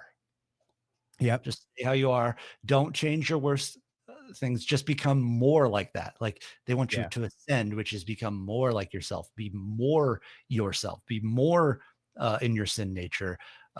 Stop being so inhibited. Stop like all the things that Christianity says. That's why with Stranger Things, I think that the military isn't the military. The military is the church who's trying to like subdue everybody and like use the power of heaven to control the masses and fight their enemies. It's like the Vatican or something. And but yes, it is simply that. It's like I don't like, I'm sure you guys have seen that meme from like 10 years ago where it's like, who wants change? And everybody raises their hand. It says, who wants to change to get the change? And nobody raises their hand. And it's like, that's the essence of Christianity. And all the other things say like, hey, the problem is outside of you. Whereas Christianity, it's the only way the world changes is if you change yourself, then you go out there and help other people change themselves. And Pay the J in your own H. You yeah. know, there's two things I want to say on that. Number one is that point is worth reiterating, the becoming a follower of Christ and how much it's a scary thing, the thought of it. And I was forced to kind of ask myself, when I think about the inevitability of becoming a Christian, because obviously I forgot that I said that because I'd be saying, you do be saying, yeah, my bad. Really, but, really well said. yeah, it's I didn't like the idea. I knew that that's the path that I was looking down, and I knew it was the path that kept bearing good fruit. And so I knew that as long as this continued to be the case, that I was going to continue to walk down that path, which meant inevitably I would become a Christian. And there was a part of me that recoiled at that. And that part of me, you know, you could kind of call it the ego, but it's this love of self. And juxtaposed to that was the self-vindication that I was experiencing, especially after the vid popped off in 2020, where I sidestepped it and I used my own knowledge that I had learned, you know, years ago to correctly sidestep it. And I was patting myself on the back for a number of years going, look at how accurately I called all these things. And because of that, I was able to do the right thing. And now all of a sudden, the path that I'm looking down says, you ain't dummy and you can't do this without God. That was a hard pill to swallow. But the good news is, if you're somebody like me who is experiencing that, recoiling at becoming a follower of Christ, God is gracious and patient, and it happens in a way that it doesn't hurt. I thought it was going to hurt. One of you said you don't die all at once, you shed yourself over time, and that's 100% true. And it's, you know, you make the decision all at once, but it's not like, you know, that's why I tend to stay silent on when you see like, porn person becomes Christian the day after. People are like, they didn't change. Why didn't they change? And it's like, whoa, calm down. Like, give this person a second. Like, and like, not your job. Your job's not to be there and pointing at them. You're not so like, okay, Pharisee, like, time out. If they continue doing the things that were a problem, you can comment on that, but that's not what happens. We go for the jugular. Humans go for the jugular. It's like, they're a liar, they're a grifter, they're like, you should not be wanting that. You should be more like, because I see a lot of comments on, you know, like, what was her name? The redhead lady from. Yeah, I know who you're talking. I forget what her name is, but yeah, they're like something. Yeah. But people are like, we've been burned too many times, and it's like, that's our job. Our job is to be burned. You know, it's Russell Brand and Jordan Peterson, Joe Rogan. It's like, don't care. Like, your job is not to go out there and be like, oh, I called it. Oh, I called it. If you're you going out there and saying this guy's not real, you're going to push him away from the kingdom, and that is on you. I do not want to deal with the ramifications of that in eternity. Yeah, I think the person is like, I believed them. I tried. Our job, though, as well, is to. Not saying I don't have those thoughts. I do, but I'm not going to go out there and push that person away. And I've done a good job. I've never really commented on these people. Because now I think the other girl that had sex with 1,000 guys just got baptized, and I saw it, and I'm like, I'm not going to say anything. I hope so. But what I think is our job is to warn other people, like what you just said. Number one, don't judge them and push them away, but also don't put them on a pedestal. They're not your leader. Don't be fooled. No. Like my whole big thing when I was on Tim Pool's show, I had asked him about guys like Ben Shapiro and Jordan Peterson at the time and how they I thought that they had failed in their messaging to young people. And I go, well, at what point, Tim, do we just say next shooter? Like, who's up next? I get you, you brought a lot to the table, but you missed it in such a big way that I can't overlook it. I don't want to kill you, but we got to push you to the back of the line. Right. And Tim, he was just like, anyway, and he didn't want to even address that question. But I was like, that's a fair question, because that's how we should deal with these people. Like, you were at the forefront of doing XYZ. Now you think you're going to be at the forefront of pushing Christianity because you got baptized? No, you're the back of the line. But you're in line with us. We're all together here, but you got to shut up. Like, that's very important. Yeah, just because you're used to being the mouthpiece of whatever it was you were representing before. Well, they're bringing the weight of, like, I don't know, 1 million followers on Instagram, and then now you're pushing Christianity. You could say the same for like Justin Bieber or whatever, you name it, whatever, Snoop Dogg, whatever new celebrity has decided to embody Christianity. We're like, thanks, great. Back of the line. There's a lot of people here that have been talking about this for a long time accurately, and you are not fit to do that. Yeah, unless you're espousing, like, I am new in this walk and I'm desperately trying to understand what this is. Like, I got to hear some back of the line. Yeah. Because it gets very, very confusing. And the reaction for Christians, people that are Christians, new Christians, old Christians, is to look at you and go, you don't belong here. And I get what they're saying, because what they're going to be doing is possibly creating this weird stumbling block for other people. But that's not the right way to deal with them. The correct way is to be like, you don't really, like, in this landscape, you ain't sorry. You're new here. So quiet down. Yeah. I would say their usefulness, though, there is usefulness there for them, especially after some time, because there's, people talk about a lot, like the new salvation high, it's like you're on top of the world and then it fades. And a lot of people fall away when it goes away because they think that Christianity is like this self-help thing that makes you have a better life. And it's like, you got some reading to do if you think that, but what they're useful for, and what somebody like any of these people are useful for, is we are a easily impressionable species. So somebody saying like, oh, it's okay to do this, like, it's okay to think these thoughts, it's okay to consider Jesus, like Kat Von D. Kat Von D is actually the best example of this, because she didn't go out there and say, I am a Christian leader. She was like, I'm on fire for Jesus. I'm going to tell people that, but I'm going to continue being Kat Von D. I'm just going to no longer do the things that were not Christ-like. I'm going to teach my child about Jesus Christ. I'm going to tell people when they ask, but I'm not a leader. I'm not out here to shepherd people, but I will tell my story and how the things that I was doing before that I thought were empowering were only, enslaving me. Yes. And like, that's a great example for, you want to talk to people and hear testimony. You want to hear how exactly.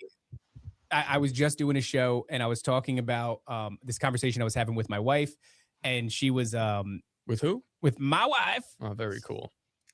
My wife. Oh, there it is. I was saying to her that, we were having this conversation about like, it's not just me who's being called, right? Like, I think she's being called too. I think we're all being called. And that's pretty obvious. And so, I kind of simplified it. I was talking on the previous show about it, and I was saying like, well, what are we being called to do? It's the Great Commission, make disciples of men. Okay. How am I supposed to do that? Somebody who's not well-versed in scripture, who's not a conspiracy theorist, who doesn't reading have the Bible, number one. Well, I think number one is you have a testimony about when you were saved. That is the thing that you can share. Share the things that you were doing wrong. What happened that made you realize it was wrong? What happened that made you choose Jesus Christ? And that is the best place to start. We're all looking around. What's our job? What are we supposed to do? The Great Commission, make disciples of men. How are you supposed to do that? You have a testimony. God has given you a unique skill set. You don't need, I was even saying, I'm choosing almost the coward's route in very many ways. I don't have to go and touch anybody on the shoulder, breathe people's air in real life, and try to proselytize to them. I have a camera, and I never even get to see the people. who email us and say, because of you, I came closer to God, or I used to be in the church, I fell away, now I'm back, or I used to be agnostic or atheist, and now I've realized that is, God gave a handicapped dude Well, I did a see way to do somebody it. on Saturday, a guy, thank God for the coffee shop, because now you have to do that, David. A guy named Adam came in from north, like about 3-4 hours away. And he was a truck driver that was disaffected from God, started listening to the show 6 months ago, and is now drawing a relationship. But I got to meet him and talk with him for 20 minutes. I'm also like functionally, so like I was walking out, didn't realize that he was there because he liked the show. And my wife told me, she was like, no, this is he's here because Who did? well, my wife did. Okay.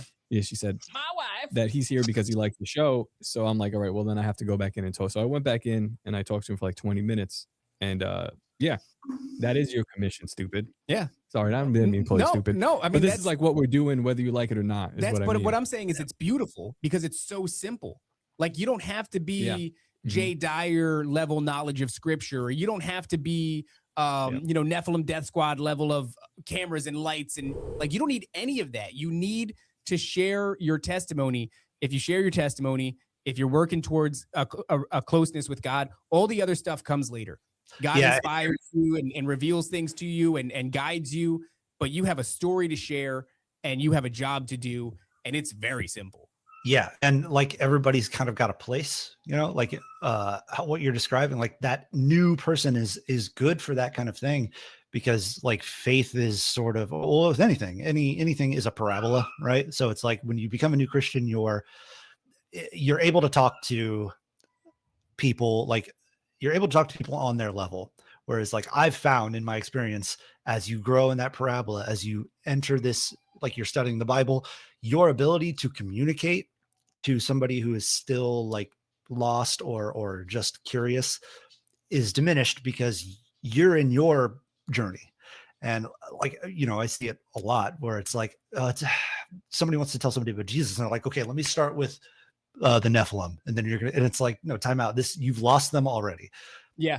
But as you mature, and this is what I was saying to Matt before the show, is like, you come back around, you horseshoe back around to being like, okay, now I can tell this simply. Now I can communicate to somebody again, because I'm starting to figure me out.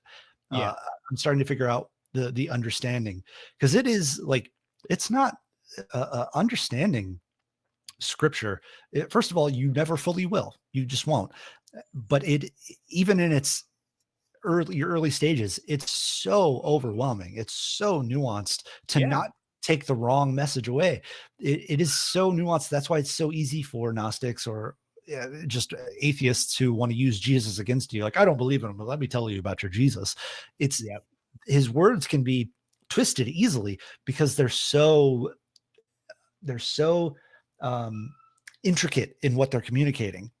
Well, it's spiritual. It's a supernatural book. You know, it's this thing that keeps unfolding and showing new compartments and new revelations. But you know, but you can take like render unto Caesar what is Caesar's. There's 101 ways somebody could say, I'm going to take that scripture out of context and make you think it means what I want it to mean.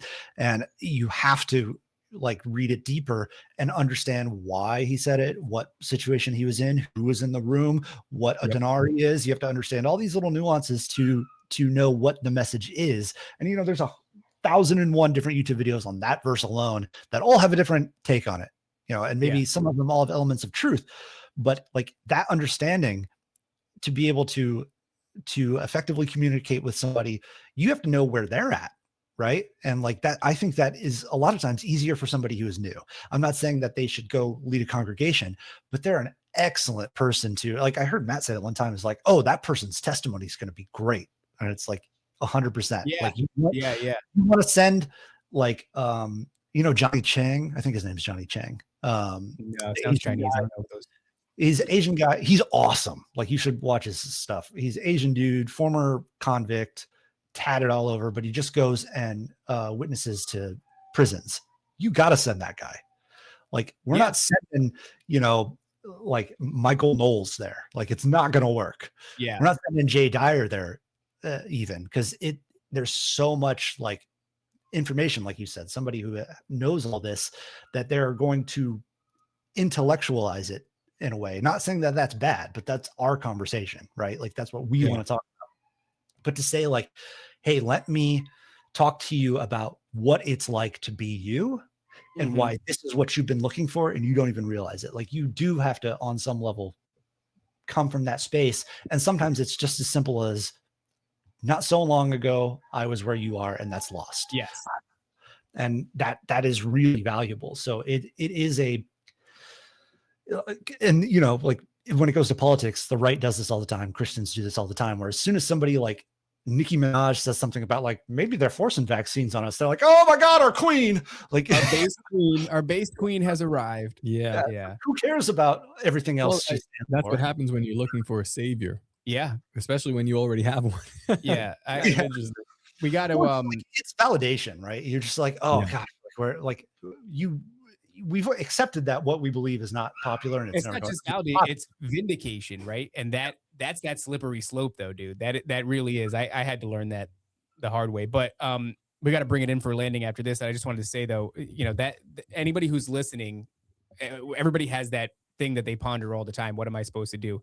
It's really simple, dude. Like, yeah, trying to bring, especially as a new Christian, bring the complexity of scripture to people. That's something for you to work through and understand. You're trying to understand God, which is simple in very many ways, but also very complex, given that he's the creator of the universe and he's omnipresent and all these different things.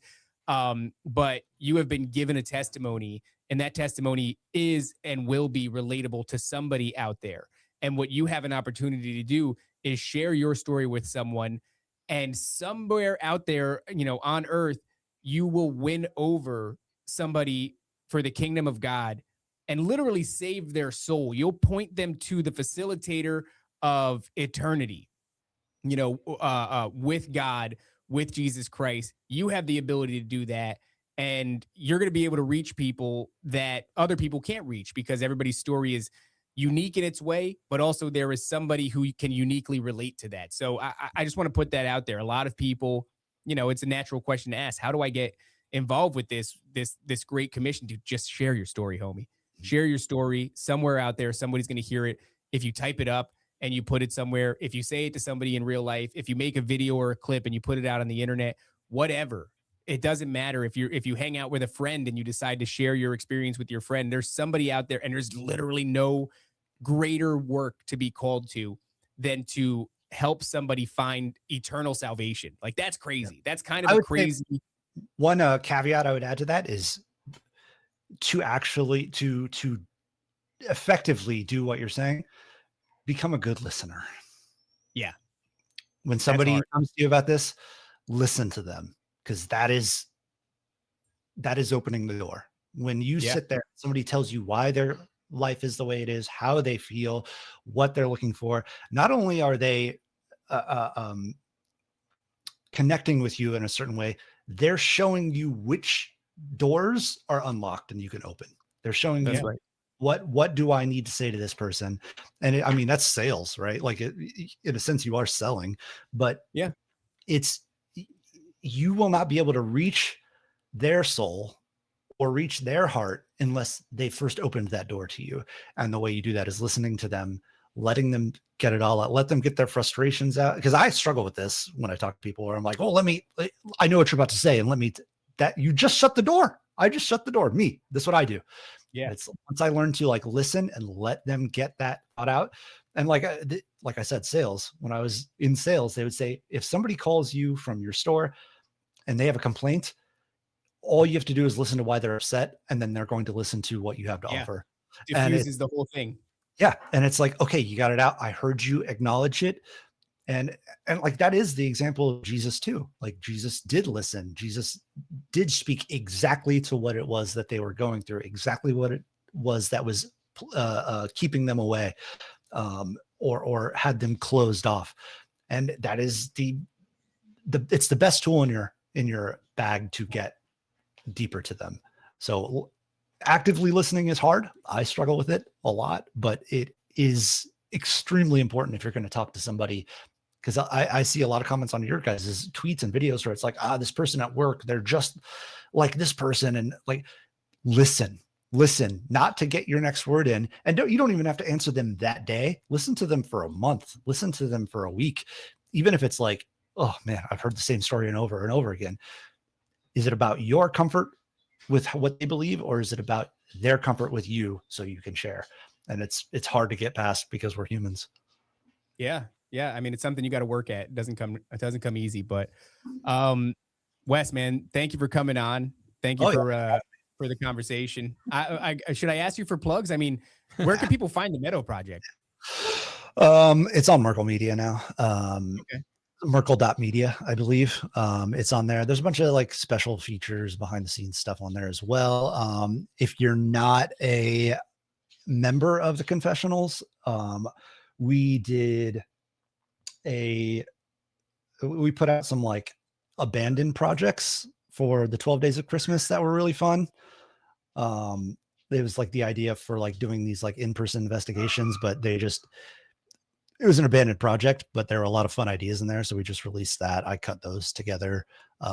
It's not serious. It's not, there's not a whole lot of information there. It was like an idea that we're like, let's try this. And we're like, that didn't work out. And we just put it out anyway for fun, for members. But we might pick up that idea again. It was like I don't know if you guys know Josh Gates, but Expedition Unknown, Destination Truth. He's like a fake Indiana Jones. But I know another one, Indiana Jones. Yeah, another one. Yeah, another one. Control. Yeah, but it's just like parodying his Discovery Channel. You had shown us a little bit of some of that. It was hilarious. Yeah, and the irony was like in that, like I recorded like these voiceovers and stuff that like writing jokes that Tony would eventually record, and we just never got around to it. So if you watch them, like I'm the voice of Tony in the videos, which is really silly. And like it's just very, very raw, unfinished, just loose cuts. Those are on the members website? Yeah. Well, they're on